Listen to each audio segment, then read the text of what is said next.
Welcome back to part 2 of the top 10 differentials on the GOAT Talks Footy channel. Let's get back to it. At number 6 on the list we have Reece James. Anyone who's watched him in the past few years know what a great player he is, but also know his injury record is unfortunately not so good. If he can stay fit for a long period of time, he will be a great FPL pick and will most certainly deliver points. His ownership is just 4.2%, but I expect this to rise over the next month or two. He is priced at just $5.3 million, which is incredible value as he provides a lot going forward, as well as in defense. Chelsea's fixtures look great from game week 16, so if he can stay fit over the next few months, I expect that price tag to keep going up week by week. So the earlier you jump on, the better. Chelsea next 6 are Newcastle, Brighton, Man United, Everton, Sheffield United, Wolves. Although the first 3 aren't the greatest fixtures, Reece James is more than capable of getting attacking returns, both assists and goals, and might be worth getting in early before he becomes a popular pick. Number 7 on the list is Michael Olise. He's just come back from injury and made an appearance of the bench against Everton. He now has some extra time to regain his fitness during the international break.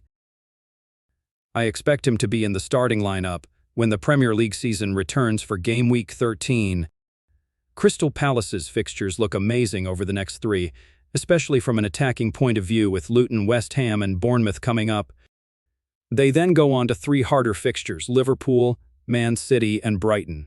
However, I think for a short-term punt, he could be a great differential with only 0.1% ownership is insane. He comes at a cost of just $5.8 million, which is not expensive at all, and if you have a spare transfer, might be worth looking into, especially if you own someone like Matoma or Douglas Luiz who haven't returned in a few weeks and you fancy a change.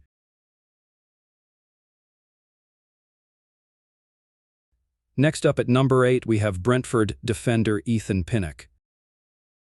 The reason he is on here is because his ownership is at just 3.3%. His price is just $4.6 million, which is incredibly cheap for a nailed-on Brentford defender. Brentford keep rotating formation, which is affecting the players who play in the Brentford defense other than Ethan Pinnock and Nathan Collins. You could also consider Nathan Collins, however I think Ethan Pinnock is the better pick as he likes to get in the box on set pieces and will get some attacking returns. He's currently sat 3rd highest for expected goals amongst all defenders with 1.28 expected goals. Brentford's fixtures also look great from game week 14 from a defensive point of view, with Luton, Brighton, Sheffield United, and Aston Villa to play before they blank in game week 18. So I think you could expect a clean sheet or 2 as well as potential attacking returns, so he's not to be overlooked, and at his price could even be a bench player you can rotate in and out. Coming in at number 9 we have Christopher Nkunku, the Chelsea forward, who is yet to play this season. However, he is expected back after the international break, and at 0.5% ownership he's one to look out for. May just come off the bench in his first game back, but I expect him to be in the starting lineup at least by the game after that. Chelsea's next 6 are great from an attacking perspective, with Newcastle, Brighton, Man United, Everton, Sheffield United, and Wolves. Chelsea certainly won't be put off by the next few harder fixtures after putting 4 past Tottenham and Man City, so I can see a lot of FPL players moving towards Chelsea midfielders and attackers. He is slightly more expensive than other Chelsea assets at $7.3 million, however he does look like he may have a very high upside. In pre-season he looked amazing and was linking up with players like he had been playing with them for years. I would recommend waiting on this one till we get closer to game week 13 so we can get some more news on whether he will be starting, as you won't want a one-pointer off the bench from a player at that price. So keep an eye out for any updates. Finally, at number 10, we have Abdoulaye Doucouré. This sounds like a pretty crazy suggestion, but he has been putting up some great numbers. He is playing almost like a center-forward role behind Calvert-Lewin. His ownership comes in at 0.7%, which is incredible, and he only costs $5.5 million. His expected goals this season is as high as 4.59, which is higher than the likes of Son and Saka.